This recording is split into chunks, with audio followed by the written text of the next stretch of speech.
Let's freaking go, Arkansas fans. I'm looking at you in the face. I want this message to get to Sam Pittman. Okay. I have met Sam Pittman before, only once. And look, I respect Sam Pittman. I want him to do well. I want Arkansas football to grow this year. But I want him to listen very closely to me because I truly do believe this strategy. And I mentioned it in my last Arkansas practice film study last Wednesday that he should really do this. All right. I have been thinking about this for a while now. I believe he should sit his best players versus UAPB. Okay. And I have a lot of reasons as to why. I am for his starters playing the first quarter. But even then, I am questioning that decision. Okay. I want to show you this stat really quickly from Andrew Hutchinson. All right. NWA Hutch. I have known Hutch for years. I still believe this. I truly do believe it. He is my favorite beat writer on the Arkansas beat. Now, I love Trey Biddy. I love so many different writers. Eric Bolin. I love a lot of people in Arkansas media. I think John Neighbors is great. So on and so on. And in a moment, Woo Pig Podcast will join us, my guy Oliver. So make sure you're tuning in. UAPB, Arkansas's first opponent, checks in at number 126 out of 129 FCS teams, ahead of two teams in the league that doesn't offer athletic scholarships. Okay? And a team making the jump from D2 to FCS this year. Now, what does this mean? Well, UAPB is not a Power 5 team, okay? They are a division lower. Now, I love UAPB. I have a lot of friends that went there, played there, and this is no disrespect to them, but they are terrible, according to Bill Connolly of ESPN. Number 126 out of 129. Now, I want to show you another stat. I do not know this individual, but this is a very important stat. It's somewhere down here. Jack Allen. They have added 50 new players since the spring game. So the first thing about this is, and feel free to disagree with me in the comments, is that Arkansas is going to win this game. They are going to blow the brakes off of UAPB. Malachi Singleton could start. Honestly, KJ Jackson could start. Your third team could start, and you're going to win this game by at least 21 points. So this is a game that is the easiest game that any team in the SEC will play this year. UAPB is probably a bottom 3 team on any SEC schedule. You are going to win this game. Now, I understand the thought process of getting a run through and getting some rhythm going for your starters. Okay, I totally get that as you get ready for Oklahoma State. I also believe Bobby Petrino will have the most vanilla playbook in the history of college football because, you know, Arkansas season really balances on that Oklahoma State game in week 2. So I'm not worried about Bobby giving away anything. What I am worried about are injuries. I am very worried about injuries. All right. So let me pull up the schedule and I'll let you take a look at this for yourself. And I'm going to let you come to your own conclusion. All right. Do you believe that games should still be played at War Memorial Stadium in Little Rock? All right. This has been an age-old debate. Should games still be played in Little Rock? And it's a debate that's had every single year. It is interesting because Arkansas is the only show in town. And the Little Rock game greatly benefits me. I played football in South Arkansas. I grew up in South Arkansas. So my friends and extended family members, I don't have any really other family in South Arkansas outside of my immediate, it's easier for them to get to a game. It's far more affordable to go to a game in Little Rock. It's far more affordable for people in Little Rock to go to games in Little Rock, okay? And look, that is a great thing. And I would like the Little Rock tradition to continue. But Arkansas loses money by playing the game in Little Rock, right? It's the travel, ticket sales. It's a weird dichotomy. So it's a debate that you can have for years upon years upon years upon years. All right. The issue with playing the game in Little Rock is the turf. All right. Anyone that knows anything about Arkansas football knows that War Memorial Stadium is not up to date. I love War Memorial Stadium. Love it. I have seen my alma mater win high school state championships on that turf. All right. I love it. I love it. I've been to many of events at War Memorial Stadium. That turf is brutal. It is absolutely brutal. Okay. It is still seared in my brain watching a high school player the last time I watched a game in Little Rock tear his ACL. I think there was actually 2 really serious injuries. Turf is brutal on lower body injuries. And there are a lot of people on this Arkansas roster that has a history of lower body injuries. A guy like Jaquindon Jackson. So what happened last year in the game versus War Memorial? Well, Arkansas looked really good. Judging by the first touchdown of the game, Jaden Wilson looked like the second coming of Jamar Chase, which ended up being his only catch, I believe, over 20 yards on the season. But what happened in that game, well, you remember, Rocket Sanders got hurt. Okay? Rocket Sanders got hurt. And when Rocket Sanders got hurt, especially with the scheme that you were trying to run last year with Dan Enos, your season was done. Your season was cooked. Now, Rocket came back and he ended up playing mighty fine, but you were cooked. You didn't really have a backup running back that came close to his level of talent. And you knew that going into the season. The year before that, Rocket Sanders was by far the best running back, and there was a drop-off to A.J. Green and Rashad Dubinion. That happened the year before. So guess what happened last year? There was a huge drop-off from Rocket Sanders to A.J. Green and Rashad Dubinion. Now, the blocking wasn't the best. The play calling wasn't the best. But when Rocket Sanders got hurt last year, you were cooked. That was a game that you were going to win without Rocket Sanders. You were still going to blow out Western Carolina or whoever the hell it was without Rocket Sanders. You're going to do the same thing versus UAPB without Jaquindon Jackson, who has a very checkered history with injuries. He is, to me, all right, I know Luke Haas is great. He's also coming off an injury. Why would you risk Luke Haas landing on his shoulder on that brutal Little Rock turf? Don't play him. Get Ty Washington, Varkey's Gums all the reps. Why would you risk Jaquindon Jackson, who is really good? Jaquindon Jackson, to me, is the best player on this team. That's how good I think he is. That's how good his tape is. Very checkered injury history. And he's played through it valiantly. Okay? So if I got up 14-0, you might keep Taylor Green in to get up to 21-0. I'm pulling everyone. I'm pulling Landon Jackson. I'm pulling Hudson Clark. I am not risking it. All right? You can't go practice on the Little Rock turf. Now, Arkansas might have. I might not know. They might have gone in there and practiced on it. I am not risking injuries to my best players in a game versus the 126th rank FCS team. There might be, like, for instance, and this is going to sound like nasty hyperbole. Harding would be probably 10-point favorites versus UAPB. SAU is probably giving them a game.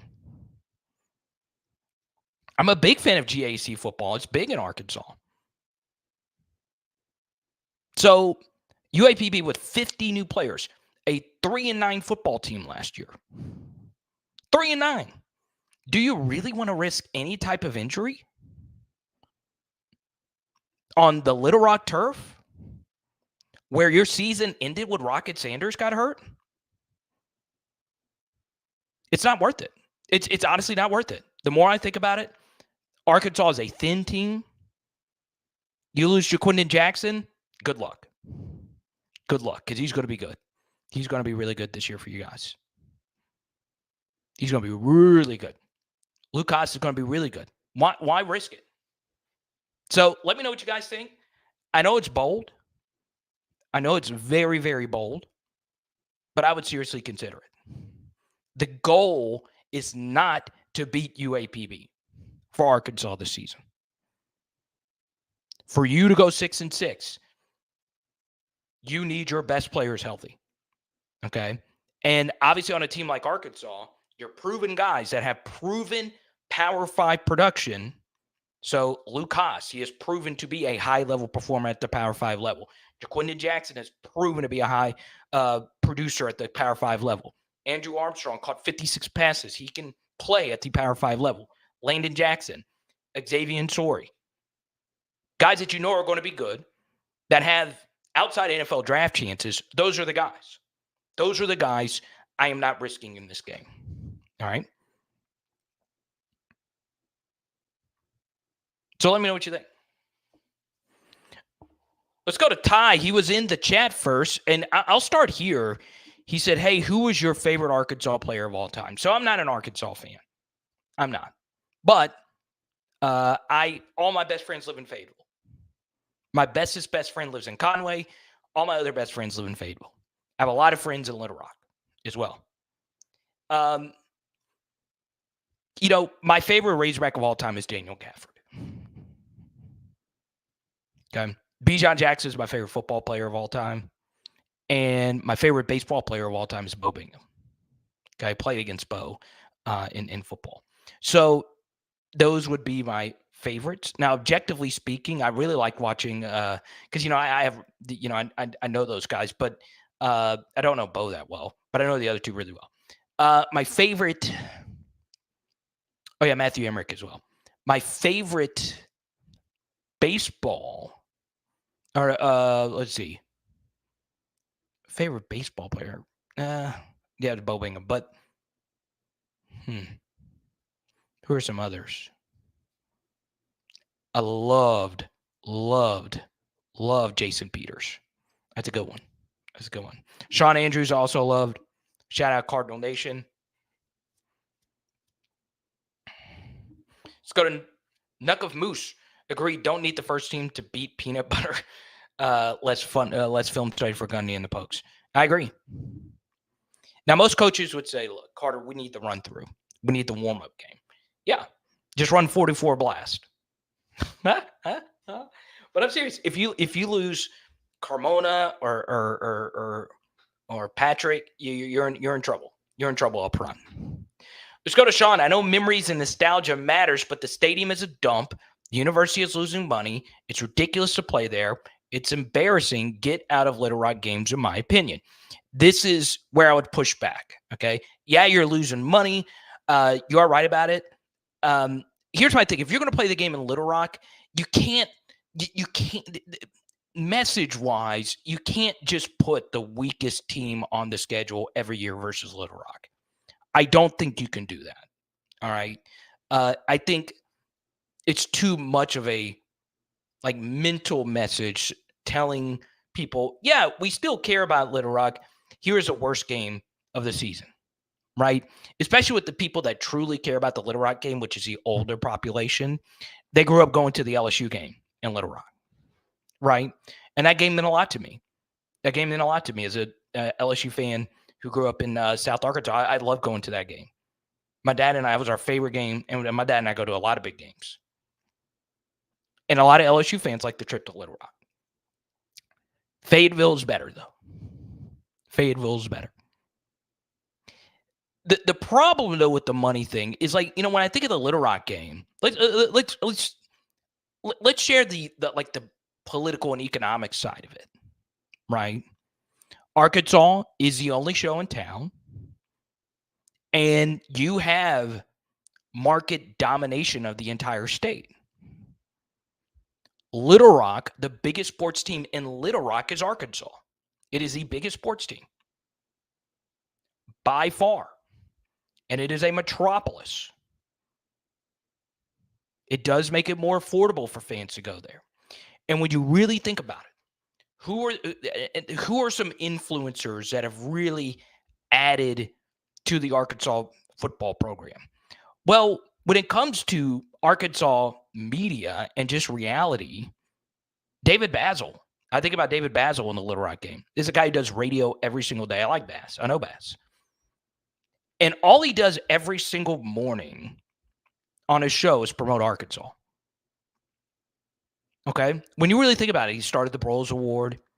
And this is really unique. Now, there are other touchdown clubs throughout. And by the way, I'm getting no money from Bass to say this. But every year, he brings A-listers to the state of Arkansas to speak to everyone. A-listers.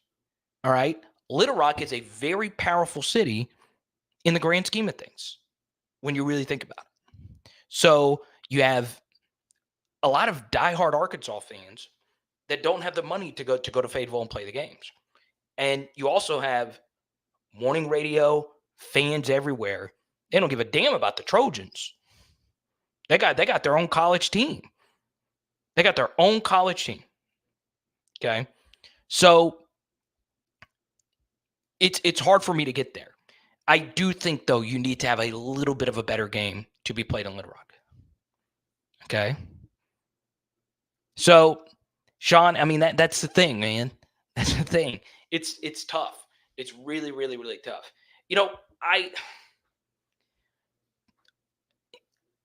Here's what I would do, Sean. Here's what I would do, okay? If we were going to try to amend this, all right, let's just say we take the football game out of Little Rock. One thing that I would do, though, is add a basketball game, all right? The annual Little Rock basketball game is huge.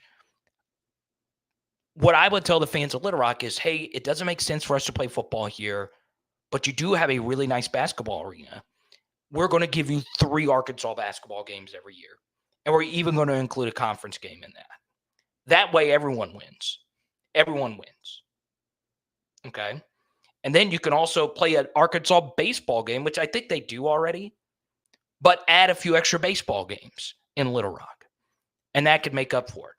So there's ways around it. I understand it's not quite the same as a football game, but if the Arkansas brass is not willing to give up, or not willing to give Little Rock a better football game, then you might as freaking well,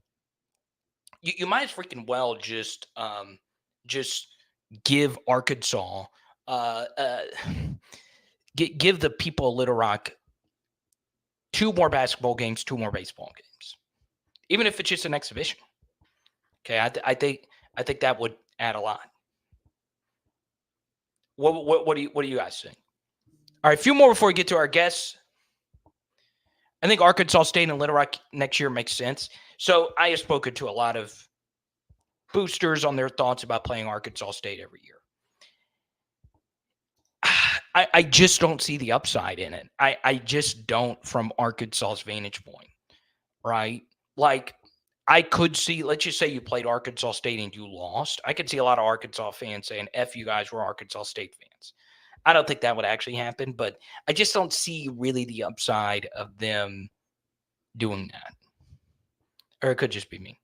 Now, coming up, we'll talk to one of the fastest growing Arkansas. I slobbered on myself, didn't say that smoothly at all. One of the fastest growing Arkansas YouTube channels around, because they are totally honest about their dear beloved Razorbacks. If you've never watched the Woo Pig podcast, you are missing the frick out. That's coming up right after this. I think joy and happiness and doing things you like is important. My favorite thing is sports cards. When I'm not on YouTube, I am building my collection. And when I started, I wish there was a sports card strategy show. He wasn't necessarily going to be a first-round pick before all this Heisman buzz. Now they're talking about him being a top 5 pick. Paul Hickey and the team at nooffseason.com personally helped build my Jaden Daniels collection, and they're looking to do the same for you. Just check them out on social media or nooffseason.com. Oliver, Woo Pick Podcast. Should football games still be played in Little Rock? Oh, I can't hear him. Or is that just me? No, that was me. I'm sorry about that. No, go ahead. Give the people what they want, baby. It's a hard question to answer because honestly, those who really love the Razorbacks and support the Razorbacks, they're gonna go to Fayetteville. I mean, let's just be honest. The games are better in Fayetteville. The atmosphere is better in Fayetteville. Why not move all the games to Fayetteville? It's an extra game that you can recruit, bring recruits on the hill and say, hey, come to this game. Because they're not going to bring recruits to Little Rock. So I see it from that vantage point. Now, I also see it from the vantage point of people who live in South Arkansas and in Central Arkansas. They get to drive to Little Rock to see the Hogs play. The problem with the games that they schedule in Arkansas, in Little Rock, it's a game nobody really cares to see. I mean, UAPB it's a practice. Let's just be honest. Even if it was UCA or ASU, it's a practice. Or whoever that they're going to bring, it's just a glorified practice game. Back when they actually had games at War Memorial Stadium, like LSU. I'm sorry to bring up your Tigers. No. I mean, those games were legendary, man. They were. They were always good. Yeah. So if you're going to play a game in Little Rock, make it meaningful. Don't just give us some sloppy leftover game that, yeah, let's give it to Little Rock. We'll play, UCF, or even though that would be a good game. But I'm just saying. Well, no, yeah, I get what you're saying. Yeah, just some random team, Alabama A&M or Missouri State, whoever. Make it meaningful for people to come out and watch, because you're going to put UAPB on the schedule and it's not going to sell out. So it makes Central Arkansas look bad because nobody wants to pay their hard-earned money to go see a practice. I think that what I said before would be a fair concession. Just add an extra basketball game and a few extra baseball games. I'm kind of shocked that Arkansas doesn't play more games in basketball games in Little Rock, because per capita, Little Rock produces more basketball talent than anyone. I mean, Yeah. I'm not. That's not hyperbole. I mean, they produce one high school's produced an NBA player 3 straight years. That's right. Is that right? Yeah. And we got some great guys coming out of Little Rock for the basketball this year. Oh, really? There's more? Yeah, we I think, matter of fact, we just added Sean, what is his name? He used to play on the football team. Andrews. One of the Andrews sons will be playing basketball for Calipari. He's the number 1 recruit in Arkansas. So he's gonna be playing on the hill. He's right there in Little Rock. So that Central Arkansas, when it comes to basketball, hey, they produce some talent. I mean, it's a lot of guys coming out of right outside of Central Arkansas. So Ty brings up an interesting point. Wait, this is the football game? $250 for 4 tickets? For the football game? What? No. No. Hold on just a second. I'm StubHubbing the hell out of this right now. $250 for UAPB? What? I don't know. I didn't have to pay for my ticket to go to UAPB game, so I don't know how much it costs. But that's the thing. You are going. Hold on. How can I pull this up? Arkansas football schedule. I'm looking on StubHub right now. God, Arkansas football. Wait, there's no way. Okay, here we go. We're gonna see tickets. No, it's not that. Or actually, it might be. Hold on. Okay, we're doing this right now. All right. I might buy 4 and give them to you right now. I wish I had it like that. I guess so. After fees. Okay, look. All right, let's go to here. $37. Okay. No, we want 4 tickets. What's been your biggest takeaway this fall in fall practice? My biggest takeaway is that there are so many questions that have not been answered. And I don't know what to think about the team that we're actually getting ready to put on the field. I'm nervous, man. I'm not going to lie to you. I'm nervous about the product that we're putting on the field. For me, it's a whole bunch of question marks. And I try to be optimistic, but when I look at the fact that Bobby is going to be in his first year as the offensive coordinator, I don't think that we've given him enough time to build what he needs to be successful. And we're expecting Bobby to come in and right the ship right away. And I understand they say we got a really good team, and I think we got some pieces, but I don't know if we have a really good team. And I think the whole thing is going to hinge on the offensive line. If the offensive line is better, and I don't know if we actually did get better because we added really just two pieces, maybe 3. I don't think no, we added 4. Addison out of Tennessee, Carmona, Blackstock. Kudus is hurt. I don't know if he'll be back. I'm pretty sure he will. Right. And then we got a question mark at right guard. So the offensive line is a big question because 3 of the guys we really hadn't seen play in real live football. We don't know if they're actually even good. There was an issue with one of the linemen in situations that was going on with him. So he missed some time, not very much, but still. The offensive line is a question mark.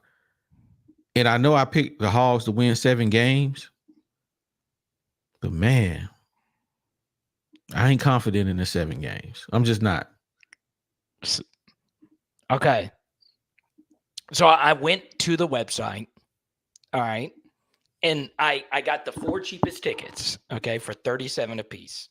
All right. Try and guess the price after fees and all of it. See, 4 times, that's 160. Yeah, man, 160 plus fees. I'm gonna say 280. He's right. 218. You're close.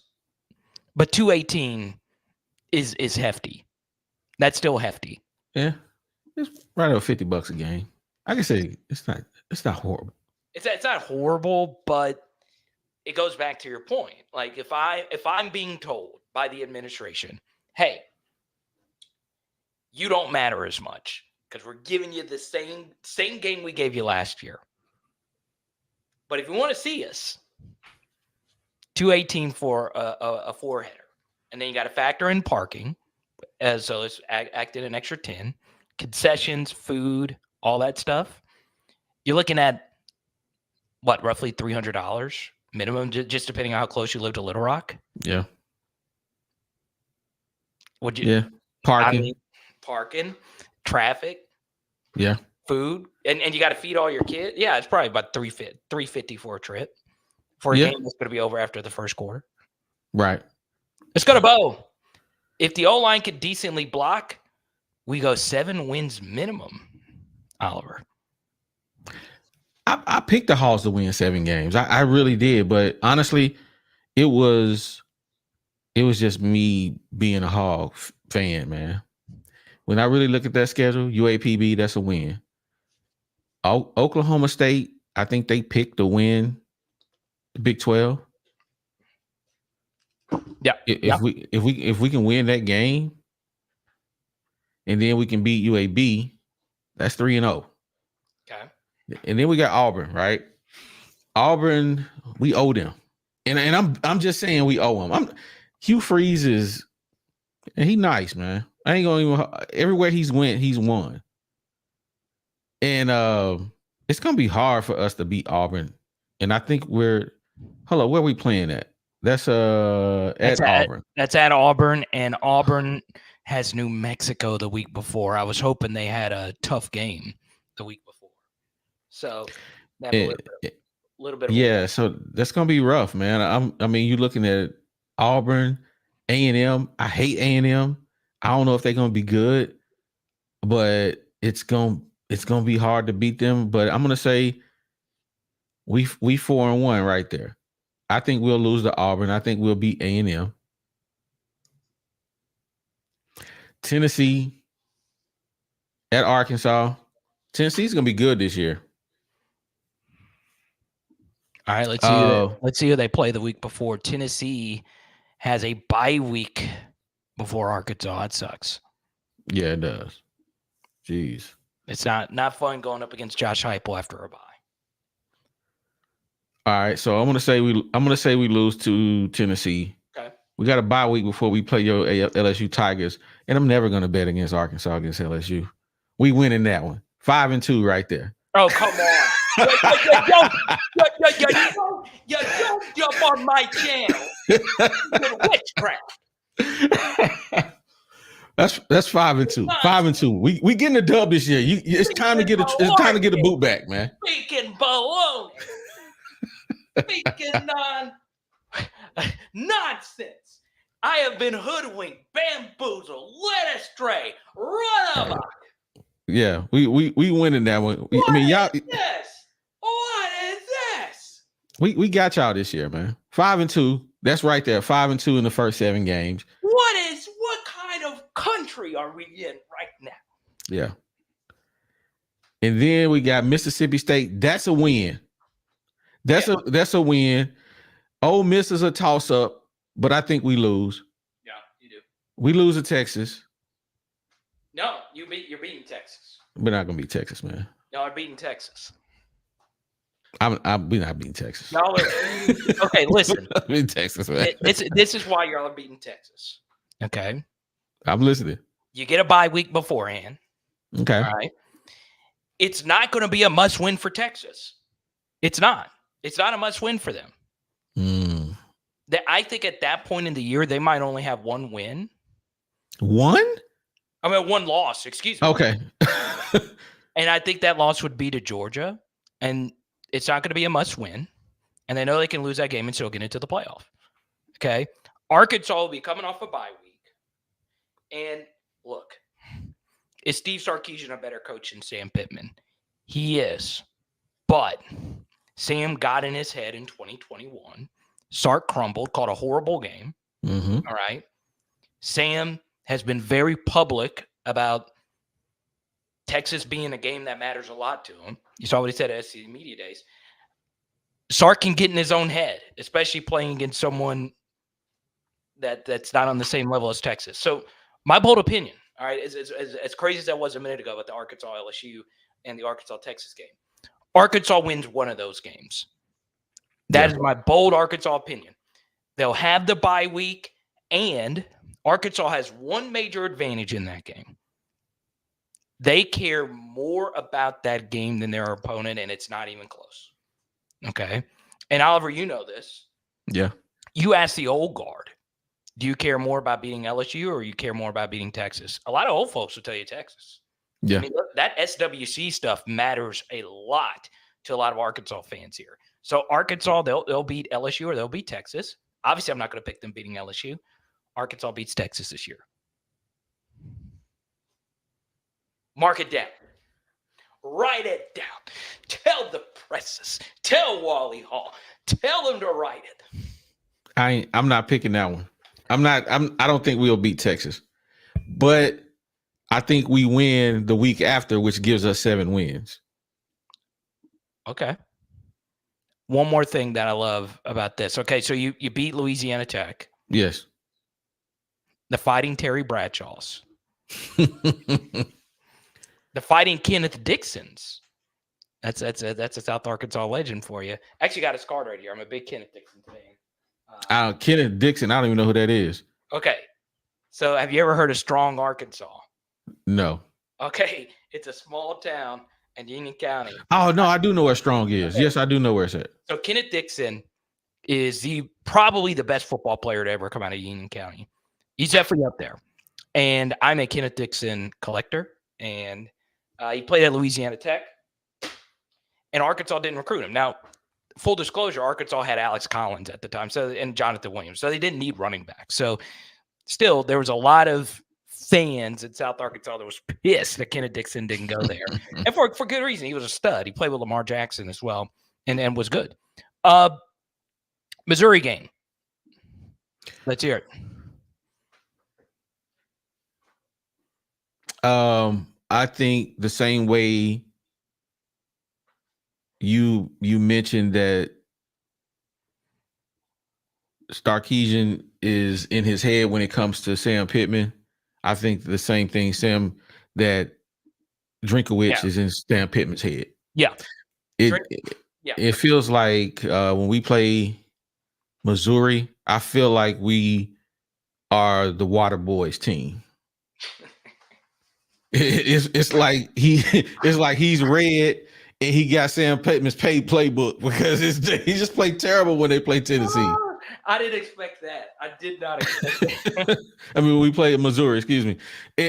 So I don't think we're gonna beat Missouri. I just feel like, I can't even remember the last time we beat Missouri was like KJ's first start, and before that, I don't remember us beating them, and they've beat us ever since. And it's just it's a one-sided manufactured rivalry right now.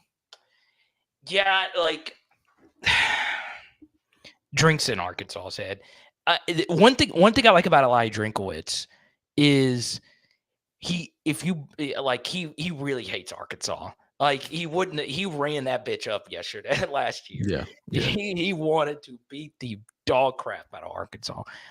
There's a lot of history there.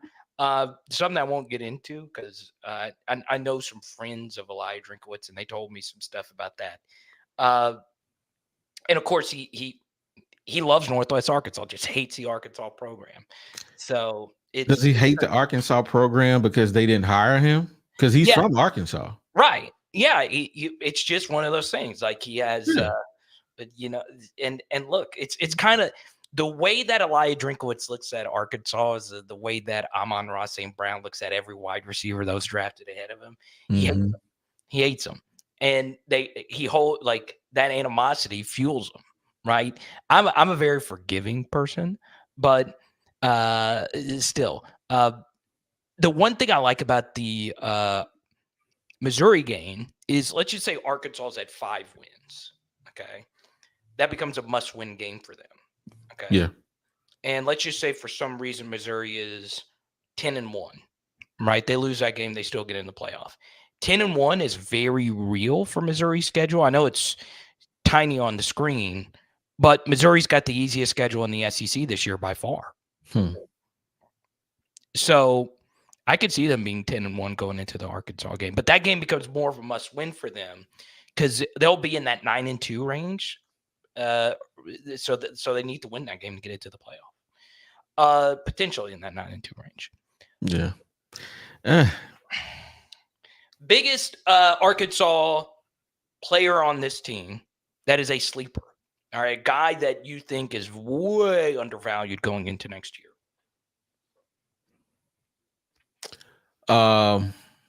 Undervalued. I'm gonna go with Larry Worth, the linebacker we got out of Jacksonville State. Yeah. Or just Jacksonville. I can't remember if it's a state on that. Yeah. I think you'll see him all over the field on the defense. Number 30. I don't know what number he's going to be wearing this year, but I watched him play at Jacksonville, and I was impressed, and I didn't know who he was. And when we got him, I'm like, I remember watching this guy, and he was lining up at linebacker. He was lining up at defensive end, and he was all over the place. And I was like, this guy's going to be nice. He's on the thin side, but he runs fast. Yeah. And I think he is going to be one of those guys. They're going to be like, who is this guy? Can I give one on the offensive side? Yeah, no, give as many as you want, man. This is your time. By the way, go check out Woo Pig Podcast. Go on ahead, bud. On the offense, I think Tesla is going to have a phenomenal year. Really? Because it looks like he's kind of been passed up, but you're still a believer. I think he's gonna impact the game in ways that may not necessarily always show up on the stat sheet. Okay. Because he has the speed that they gotta respect it. His kickoff return is they gonna have to either not kick it to him or pay the price. Oh, are you talking about Tesla or Satania? I'm sorry, did I say that's what I meant? I was about to say because I thought you told me you weren't. You thought that you told me a while ago Satania. So yes, Isaiah Satania from Fayetteville High School switched his jersey number from 16 to 6, and he's going into year 3. Yeah. So yeah, definitely Centania. I'm sorry, I may have said Tesla, but no, not him. Centania is going to have a phenomenal year. He's going to impact the game on so many levels. I can't wait to see what Bobby Petrino draws up for him because he's going to use the speed, and you know Bobby loves the speed. Oh yeah. So you may see Centania in the backfield. You may jet sweeps. I'm just ready for this. I don't even want to do another show, to be honest with you, because I'm so ready for football. I'm tired of talking about it. I want to see what Bobby Petrino can do with these guys. So you're mad at me? No, not at all. Not at all. One of our biggest supporters, Philly Moo. Hey, shout out Philly Moo. I love that's my dog. Okay, look at him, man. Hold on, I'm gonna blow this up a little bit. So he's got the sacks going. Yeah, you should follow him on Twitter. He's actually I saw him playing it the other day. Was it yesterday? He Yeah, he's on Twitter. No, he's not. Yeah. Philly, send it. I'm gonna play your stuff right now. I put on for small creators, baby. That's what I do. Yeah. I'm a small creator as well. Well, actually, let me not put the cart before the horse. He might be Kenny G. I don't know. Hey, he definitely getting down on that sax for sure. You wanna know what's crazy? I listen to a lot of EDM, like electronic music, and like a lot of these big EDM guys, they have like a sax, like a live sax that goes along with their sets now. So Philly, I could be you, man. It could be you at Bonnaroo or Lollapalooza next year. Okay. Wait, is Dominic? I thought Dominic Johnson left. Yeah, he did. He's not on the team. Yeah. You. I think you were the one that told me that. Yeah, he's not on the team. Let's see. Yeah, so Johnson went to TCU and Augusta. Mm-hmm. Yep. That's all right. I know I'm overhyping him, but I think Jaquindon Jackson's really good. I do too. I think he's really good. Yeah. He's ran over a couple of guys in practice. And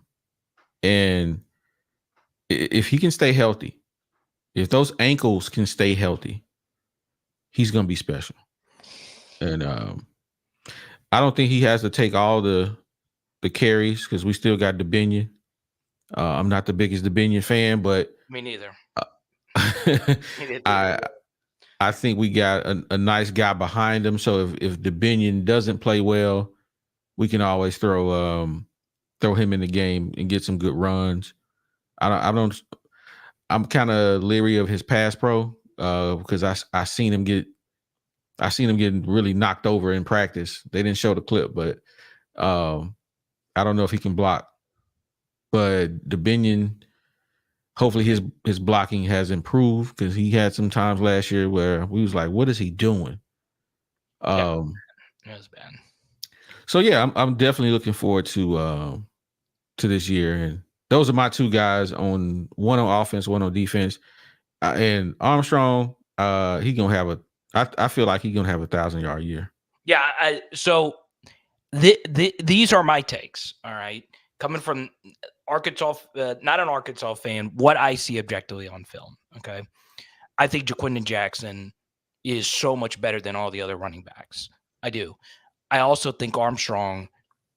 We'll see. How do you feel about 5, Broden. On paper, he looks phenomenal. He's 6'7". He runs fast, the little 22 miles an hour thing that they talk about. Yeah. He catches just about everything in his vicinity. But we haven't seen it. We haven't seen him do what we see him doing in practice. And it could have been just last year's team. Right. He was new. He probably didn't know the offense. The offense wasn't efficient. It wasn't good. Maybe this year he'll have a chance to show what he can actually do. But from what I'm hearing, he's probably the most improved guy on the team. So we shall see. I like Lucas. I know, I've been calling for more 12 personnel, so 2 tight end sets. Ty Washington's good too. I think Ty Washington will make an NFL roster when his career is over.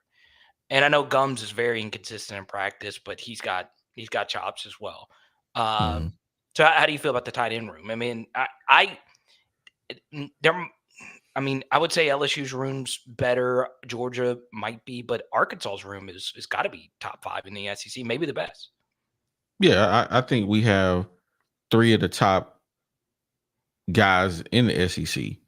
I would put us easy top 3, not even top 5. I think we got our first 3 guys can start for just about anybody in the SEC. So the tight end room is phenomenal. It's going to be hard to even fathom keeping all those guys with the way the portal system works. But I don't care who they put out there. I think we'll be fine no matter who is out there as the tight end. So yeah, they got 2 tight ends in the game at the same time, which I'm pretty sure we're going to see a lot of that.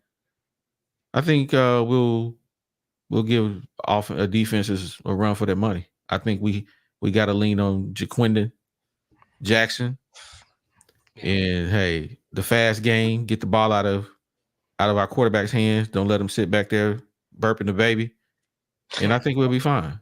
A lot of read option. I think if we can do a lot of read option, hold that backside defender, and when Jaquindon is gashing him, he'll crash and then our guy gets gone for 35 yards down the field. Because if that DN is peaking, hey, it's lights out. That boy way too fast. So Monty Harrison. He's had some good moments in practice. Yeah.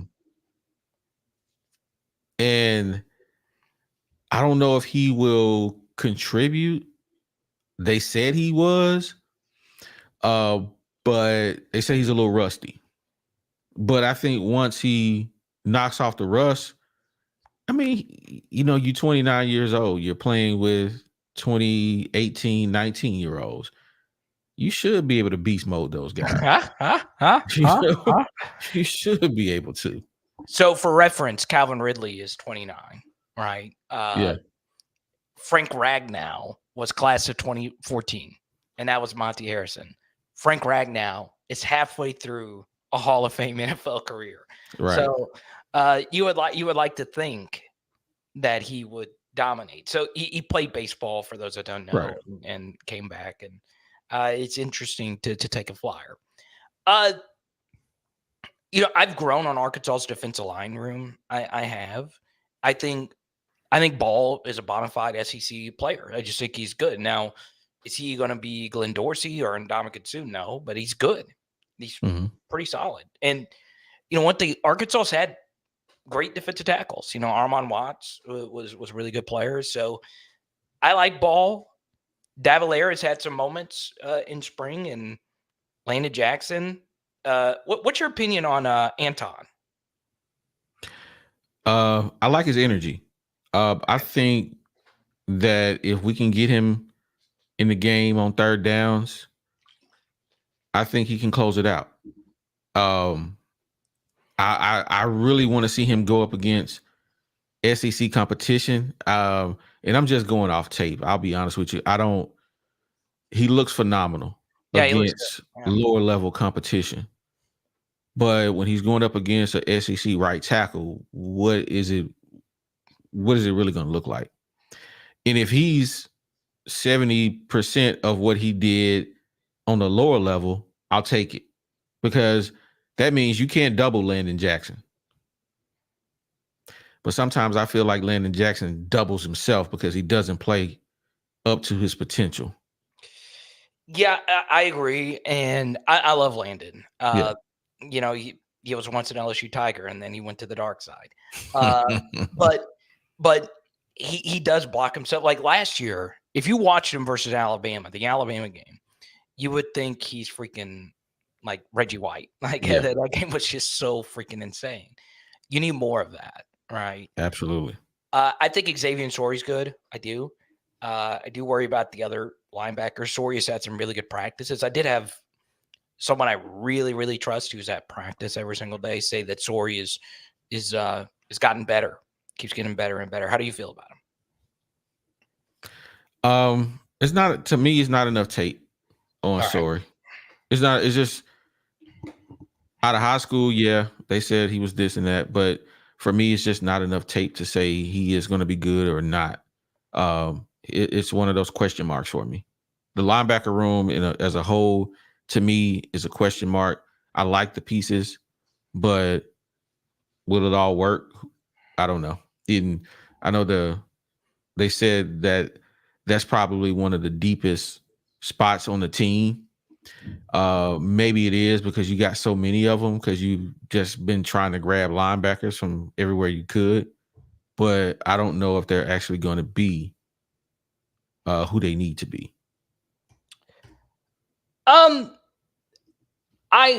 don't like speaking on things that like I'm not an expert in at all, and I don't know how privy you are to this information. But your thoughts on the what was it, the Saracen versus Oakland NIL stuff? Yeah, that's definitely not my cup of tea. I have no idea what's going on with that. I'm not an NIL person. I don't even look at it. As a matter of fact, we were talking about that the other day as a team, and we were all like, man, let's just stay away from stuff we don't know much about. Right. Okay. So yeah, I'll say something about it. It's funny because I cover LSU. It's been my main thing, Power Hour LSU, and then Power Hour SEC is blown up, and Power Hour NFL has done really well. I actually know more boosters at Arkansas than I do at LSU. Okay. Now I know quite a few at LSU. It's just I have a lot of buddies that have been successful in Fayetteville and Little Rock. Okay. And I've gotten it explained to me a few times about what all went down with that, but it seems like it's been smoothed over. At least that's how I understand it. Mhm. So my thing is this with the NIL stuff. Before I share that, this is what you need to do, y'all. Go follow WooPig. Bang. Give them a follow on Twitter. You can find all their information right here. Okay. Once again, I shouted this guy out earlier. David Basil helped smooth things over. He tweeted out something about it. All I'll say is this: with NIL, you really need alignment. Like you really need alignment. It doesn't need to be what measuring contest. Right. And I like Oakland. I like Saracen. I am open to both of them partnering with Power Hour SEC and WooPig. We might be able to do something here. You never know.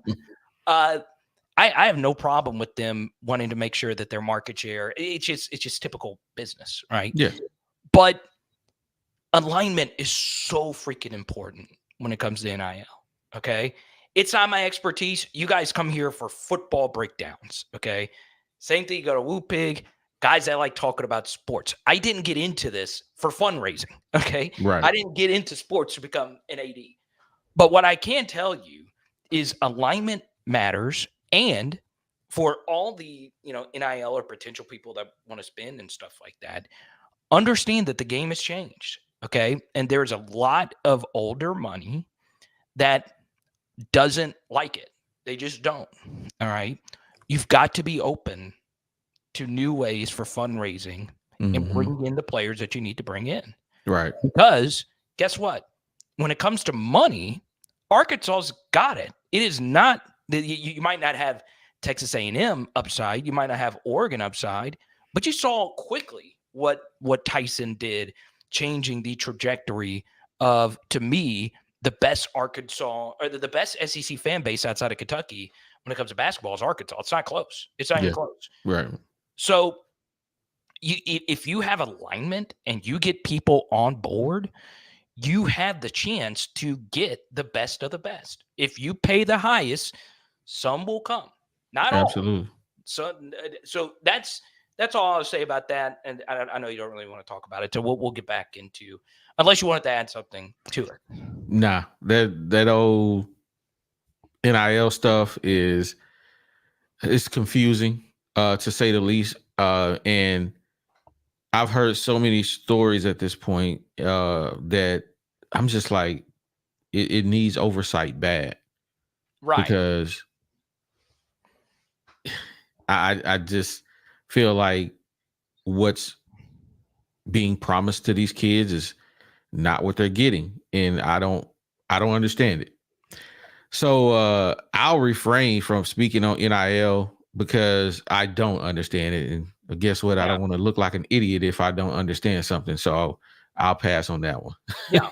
And once again, I'm not the expert on it. I've had it explained to me what was happening, but it seems like it's been fixed and Arkansas will be able to move forward. But I'm just telling you, if someone you better get some alignment, right?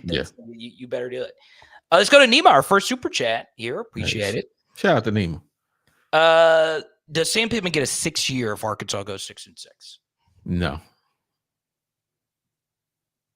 No, he's fired. 6-6 though, I would take that all day. If he goes 6-6, man, he's fired. Oliver, hey, I'm telling you, 6-6, he out of there.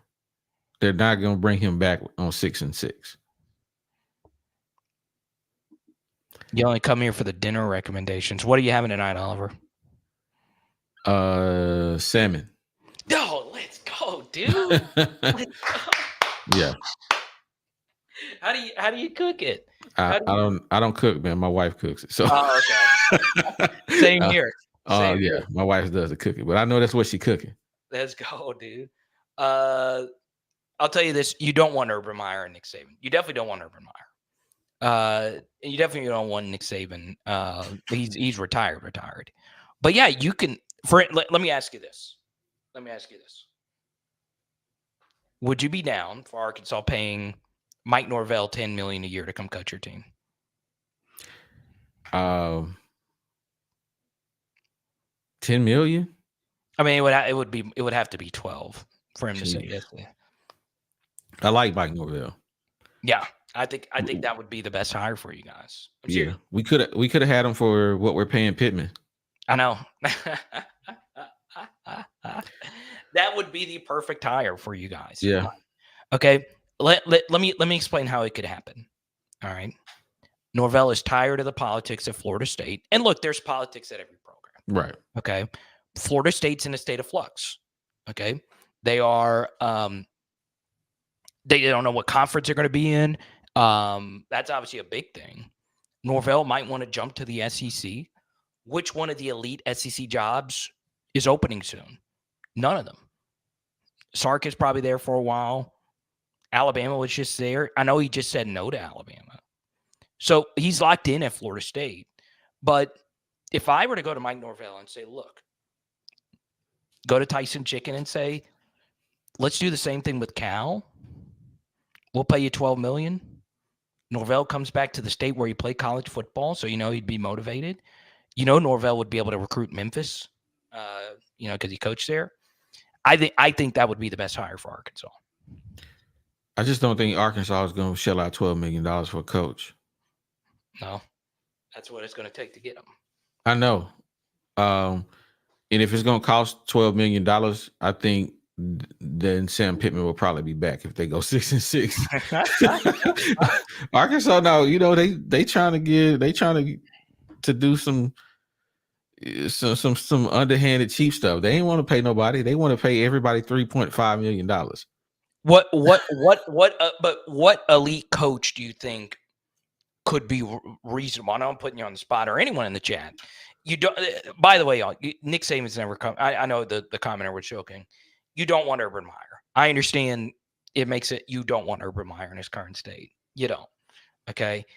Now I'm not saying like Urban Meyer at his peak powers is by far the second best coach of this era. By far, not close. All right. Kirby's the only one that's touched him in the modern era. But you don't want Urban Meyer in his current state. And I don't think he would. I don't think he'd be the guy. But can you think of somebody that would be semi-interested in that's very good? My take is going to be, and it's not a popular take, right? Yeah. But I feel like Lincoln Riley is going to quit USC or get fired this year. I'm saying slide him on in as a Razorback coach. Bring him to Arkansas. Lincoln Riley for the win, man. He don't want to be there. He don't want to be nobody. Come on. He want to be back in the South in the USC, in the SEC. So bring him to Arkansas. That's not a bad option. Jeff Traylor. UT San Antonio. Yeah, they consistently have pretty good years, and I used to live in San Antonio, so I know that school is not supported the way it should be. Definitely, he's a pretty good coach. I wouldn't be opposed to that. They could pay him $3.5 million because they want. That's what they want. They want to pull a coach from a mid-major team and see if he can be great. That's really what they want. They do not want to pay premium dollars for a coach. I want y'all to comment below. We'll have a few more here with Oliver from WooPig. Would you pay $12 million a year to I would love to see Norvell at Arkansas. I would just like Arkansas to have like a proven elite coach. Because I don't want to say anything to get me canceled here, but bring Bielema back. No way. No. Do the sound effect again. Do it again. No way. Big trash. I didn't know the sound effect was good. Definitely don't want him, man. Bielema is, boy. This is a Bielema story I've told before, but when he was the coach, I used to roast him so bad on Twitter. I mean, I used to talk so bad to Brent Bielema on Twitter. And he got fired. Life goes on. I stopped messing with Brent Bielema. So he started winning at Illinois. So I was just going to go in there and congratulate him and say, man, you're doing a wonderful job, whatever. Then I'm like, hold up, I'm blocked on Twitter. He actually blocked me. So I can't even tweet Brent Bielema. I'm like, you big buster, bro. How you just gonna tweet? You just gonna block a nobody? And it wasn't from my WooPig podcast account, of course. It was from my personal account. And I'm just like, come on, bro. So I don't like Brent Bielema. I would never want to see him back in Arkansas at all. Bielema's wife can come back, but he's got to go. His wife is definitely off the chain. Yeah. Yeah, she was great. Yeah. No, okay. My Brett Bielema story. So I interviewed him because he was recruiting a kid in South Arkansas, and I was in South Arkansas at the time, and I met him at the airport, he got off the plane. And what happened was a big story about Bielema just broke out of nowhere. And I didn't see it. I would have seen it if I would have just Googled his name.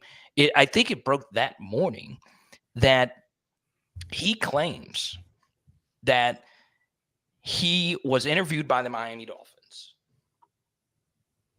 And he said, I will take the job if you draft Russell Wilson in the 3rd round. And of course, they said we're not going to do it. Short quarterback. And they ended up taking Ryan Tannehill, and the rest is history.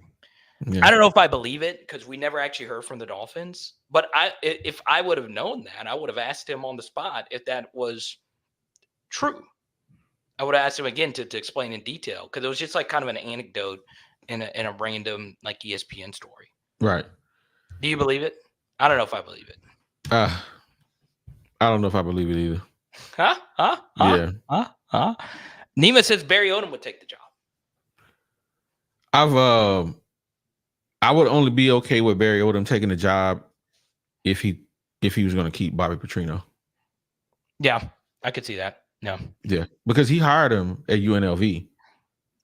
But he decided to become the Razorbacks. No, A&M is where he went. But Barry Odom hired him. So I could see them linking up at Arkansas. I wouldn't be opposed if he was going to keep the staff intact.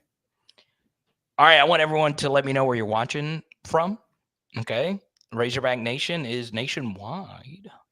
Kingsley, first off, this has to be the most precious avatar I've ever seen.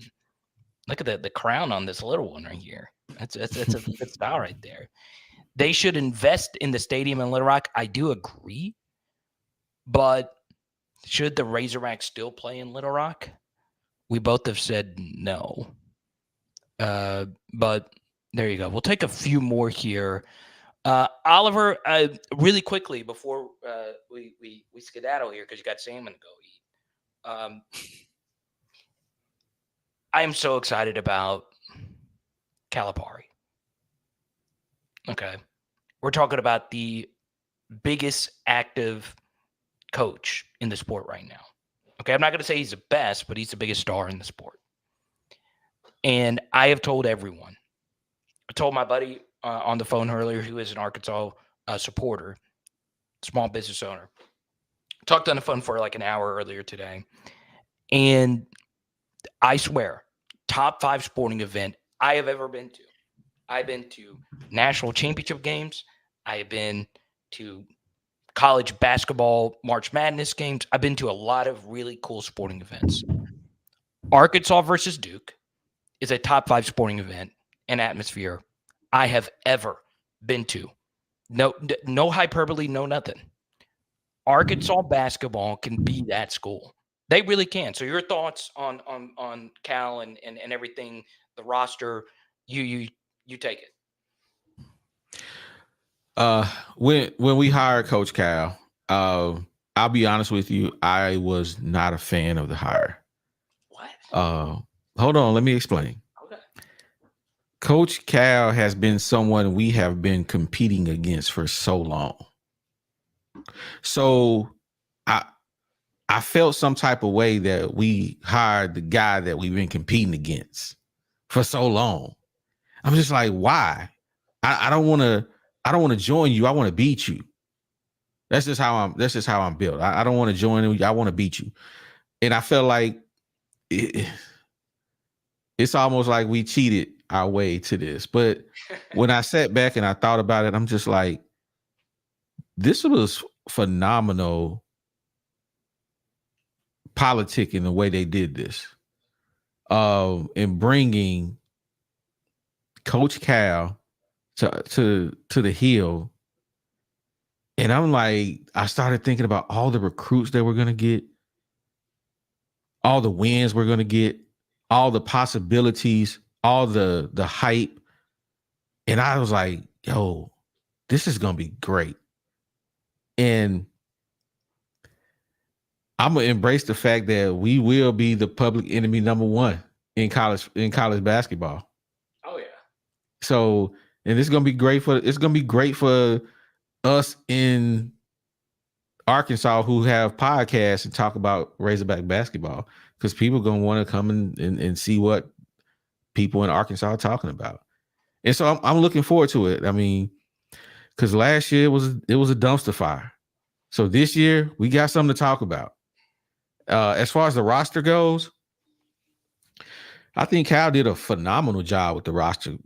The fact that he didn't have but one player on the team when he took it over, and now we have what, Joel, I can't think of his last name right now. Oh, Joel Embiid? Joel Embiid's on the team? I can't think of this guy. The point guard we got out of Florida. I don't know. I don't know anyone on the roster. Oh yeah, I really don't. We got some phenomenal guys, man. The backcourt is phenomenal. Big Z, Johnny Knox. We got the transfer out of Tennessee, Adu. Man, we got some phenomenal players, and then we brought back Sweet Thing. That's what we call Trevor Brazil. We brought him back. Okay, can I interrupt you really quickly? Yeah. I dislike him so much. I really do. Like, here's the thing. And it's funny because I've been known as a Joel Embiid hater.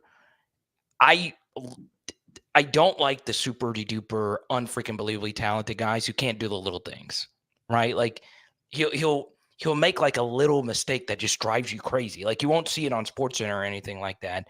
You'll see him dunk. They'll have highlight plays. It's just, he just does these little things on the court. Like he'll lose his balance, or it's kind of hard to. Am I wrong on this, or? I think that you don't bring top level talent to the team to do little things. You bring them to the team to do big things. So I'm a hater. And we got guys for that. Okay. My best friend Scott Z also lives in Fayetteville. He and I've gotten in vicious debates over Brazil. He's a believer. Okay. I mean, he's absurdly athletic. There's a reason why he's on every NBA draft scout's mind. Okay. But I defer to you because you watch every game. I don't watch every single game. I do think Coach Cal is probably a better coach for him, though. Yeah. Because Coach Cal knows how to deal. And I'm not saying Musselman can't, but when it comes to like these NBA kind of guys, Cal's the best at developing those guys. So yeah. We'll see. I just think it's cool that Arkansas is going to be the marquee school. Yeah. And I do think they are the second biggest story in college basketball this next year. Who's the first? Oh, Cooper Flag. Who? Cooper Flag. Bring me up. Who is Cooper Flag? I have no idea. Cooper Flag? Michigan? No, he's the best NBA prospect since Wemby. White Cooper. Dude. He's a superstar white dude going to Duke. And if you're a superstar white player at Duke, and he plays with an attitude, so he's got that JJ Redick, Grayson Allen thing, but he's 10 times better than those guys. Okay. So Duke is going to be hated again. For some reason, if you're a white star at Duke, people just automatically hate you. Okay, Kyle Singler, anyone. Leitner, you know how much they hated Leitner back in the day. Yeah. Everybody loved Grant Hill. They hated Leitner. They hated Bobby Hurley. He's going to be the biggest story because everyone in the NBA is going to be tanking for him. He'll be the number 1 overall pick. Okay. So I see him. I honestly don't really look at anybody outside of University of Arkansas. When it comes to basketball, I care less what everybody else does. And that's the running joke with me on the pod. If it's not Razorback basketball, Razorback football, San Antonio Spurs, or Chicago Bears, I'm not watching it. I'm not watching it. The weirdest ass teams. Yeah. I get San Antonio because you say you live there, but Chris Paul, that's my favorite basketball player. I hate Chris Paul.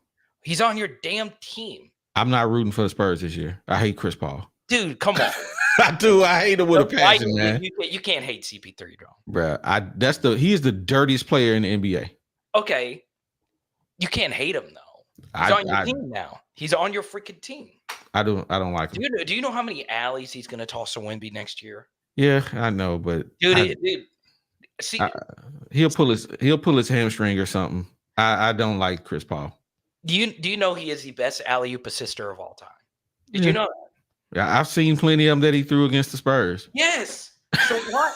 Like, you can't think of a better player to what, dude. I can see it now. He's going to be throwing alleys from out of bounds. We shall see, man. But Bears? Yeah, I'm a huge Bears fan, man. Been a Bears fan all my life. Huge. I am a huge Bears fan. And you're bandwagon because of Caleb. I knew it. Hey, you can go check my Facebook bandwagon. account. You will see. Bandwagon. I am diehard. Caleb gets there. Oh, I'm a Bears fan. No, I get it. No. Right now you can run a faster 40 than Keenan Allen. That's okay. Keenan Allen don't need to run. He's a route. Yeah. He's a route specialist. He don't need to learn. He'll be all right. Woo Pig Podcast. I catch along because I love talking sports with you. I love that you shoot them straight. I will say, of your most deadly and direct takes towards Arkansas players, you have been mostly right. I will. I don't know. It's crazy because, you know, when I'm critical of an LSU guy, I try not to go. So hard. But when you're critical of an Arkansas guy, you put your foot 0 to 60. Yeah. What was the nastiest hate message you got? The nastiest hate message probably had to be over my Joseph Pinion take. Oh, I know. Yeah. It was a guy on Twitter who drew a clown, like the rainbow cloud thing on my head. He was so upset because I talked so bad about Joseph Pinion. That was probably the worst one. I don't think I've ever had a real like bad hate message. Okay, good. Yeah, I'm the kind of person who I throw rocks and hide my hand. So I'll say the most outlandish thing on Twitter and then I'll just disappear. And so I go back to my account and I'm like, man, people are really upset about this. And I've been going on with life. I've stopped looking at Twitter. I remember seeing hit the portal. Because, look, I know my analysis can be very brutally honest. And I understand. I'm just calling it like I see it. I want every college football or basketball or whatever player to succeed. Division I Power 5 college athletics is hard as hell. It's hard as hell. And one way you can see this is just go to your local JUCO, watch those guys, and then go to a Division I Power 5 game. And you will see that there is a clear difference, right? Yeah. The guys at your local JUCO, they might run 4.8s and be more athletic than you. The guys at Division I Power 5 schools run 4.5s and they're 6'3", 6'4", 6'5", 6'6". It's hard. It's really hard. So when I'm honest, understand that yes, I'm not as athletic as those guys. Yes, I didn't play Division I Power 5 football. None of it's personal. None of it's personal. Okay? Yeah. And I'm sure it's the same for you as well. Yeah. It's not personal. It's just, I mean, our whole thing is talking about sports from our perspective and from the barbershop perspective. This is the conversations that happen in the barbershop. We understand we're not, if we played Joseph Pinion in real life, he would walk the dog on me. Yeah. It wouldn't even be close. You wouldn't be able to get a shot off on him. Exactly. Yeah. But in the barbershop, I'm way better than Joseph Pinion. I kill Joseph Pinion, but everybody knows that's not true. But at the same time, at the barbershop, we say what we're going to say, and we're going to talk how we're going to talk. And that's the flavor that we bring to the podcast. We get everybody a chance to say what they want to say, however they want to say it. And that's what we do on the podcast. That's why our motto is, I said what I said. I'm not going to walk it back. I wish everyone could stand on the field for an SEC game, football or basketball. I mean, obviously a court, right? If you were ever to like go courtside to like an NBA game or Division I Power 5 basketball game. Like part of the Arkansas Duke experience was Hog John. All right, so this was a story about the Arkansas Duke thing. So remember the day before Bobby Petrino got hired. Okay, so I did an emergency live stream, and I shared the story that I worked for Coach K. I used to work for Coach K at Sirius XM, and I was like, man, I would always love to go see Duke in person. I'm not even a Duke fan.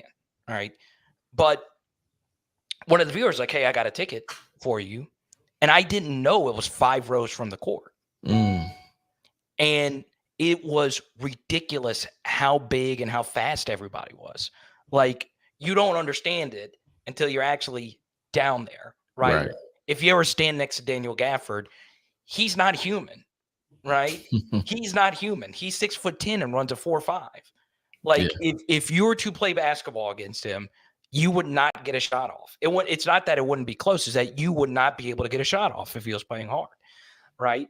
If you lined up against Carmona or whatever, you wouldn't get close to the quarterback. Right. He could trip and you wouldn't get close. I'm a pass rusher. I had a bunch of sacks in high school. I wouldn't get close. So we respect those guys and acknowledge that. Yeah. But part of being critical on here, especially since we're independent as well, is we owe it to you. We owe it to the viewer to be honest. Mm-hmm.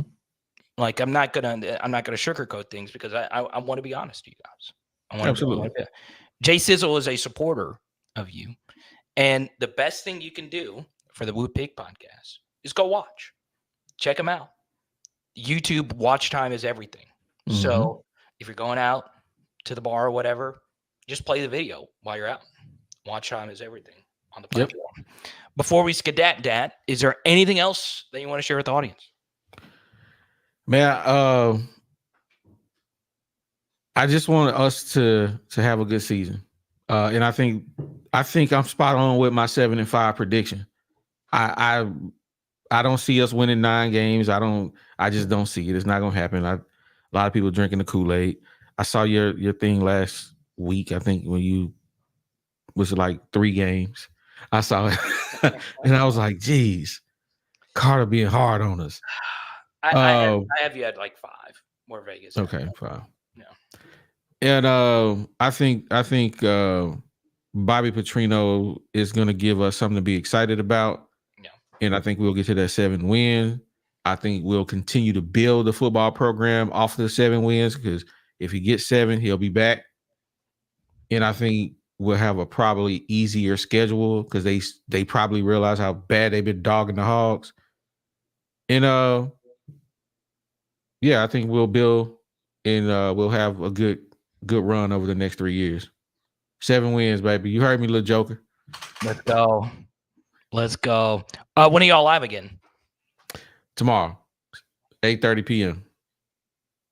Let's go. Check them out tomorrow. Give them a shot. You will love it. They have all kinds of guests. You guys have done some of the best interviews as well. And we'll talk soon, Oliver. I appreciate your honesty and candor. Yes, sir. All right. Enjoy the salmon. I appreciate it. Have a good one. Woo Pig Podcast. You can follow them on the Twitter. Now, if you have a question in the next minute, fire it in. Now, I want you guys to tune in. Okay? Because the next week, I had something happen to me that has never happened to me in my career. And it affects you. And that's all I'll share at this point. I appreciate all the love on the breakdowns. I just share what I've learned over the years, over my decades of studying and covering football. So there you go, little joker. Good to see you for the first time. Please support Woo Pig. Oh, you want to make a bet against me? I'll bet that Arkansas doesn't make a bowl. You bet that they do. My bold opinion is I do have Arkansas at 5 wins, but I think you either beat Texas or LSU coming off the bye. I'm not going to pick y'all to pick LSU. So my bold opinion is Arkansas beats Texas this year. I think the team can still be bad and you beat Texas. I do. I know that sounds counterintuitive, but I think it can happen. Okay. Philly, Ty, let me think about it. We'll make a bet next week. No, it doesn't. I will say this though, Mr. Bloodline. Yeah, Roger, we'll be live every Monday at 5 p.m. Okay, 5 p.m. Central. Okay. I'll tell you this, and I want this. I'm going to say this while Oliver is off. Okay, it's really hard to do this independently. It's really, really, really hard. You know, when you reach out, I was a guest on their show, but for more from an LSU perspective, and I've been on their show, I think 3 times now. I do highly recommend that even if you don't catch his show and you can't support monetarily, I understand money is tight. All my donations, most of the money I've made on YouTube has been through donations. It's been dried up. I understand inflation has come for us all and all that stuff. So the best thing you can do for any content creator, outside of course, you know, donating directly to them, is watch their videos all the way through. Even if you don't actually watch them, like if you're going out to the bar or whatever, play their podcasts on your computer at home because it builds their watch time. Okay. And if YouTube sees you're watching it every single week, they're like, okay, you must really love it. Now, most of you are going to be able to go back and watch it and all that stuff, but watch it and then put it at 2x speed so you can, you know, go through more of their content. Yeah, send me your music, man. I'll listen. I used to do radio every single day. I did an R&B show, a country show, and a sports show every single day. I started at the same network that Bobby Bones started. Now, Bobby Bones is on a different level than me. He's a dream guest, by the way. So Bobby Bones wants to jump on the show. I'm open. Now, he might not like me because I'm critical of Arkansas, and he's not critical of Arkansas ever. But I think he can respect that. I've spoken to Bobby a few times. I don't have his contact anymore, but that's a dream guest. Okay. Let's go to Ken Ray. Definitely will make a bowl this year. 3 wins on the SEC schedule. Okay.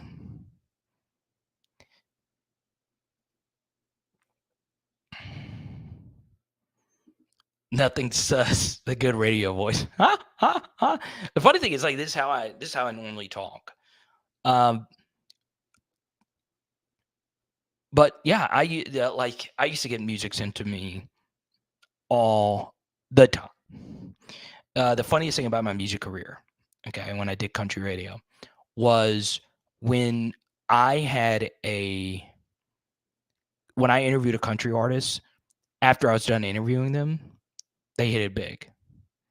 Okay, Eric Pasley was one of them. I interviewed him early in his career. Brothers Osborne I interviewed earlier in their careers. Both of them obviously are really big. But the biggest is Lainey Wilson. I opened for Lainey Wilson once. Doing comedy many years ago. Okay. Love me some Lainey Wilson. But yeah, send me my music. Philly powerhour@gmail.com is where you can find me, man.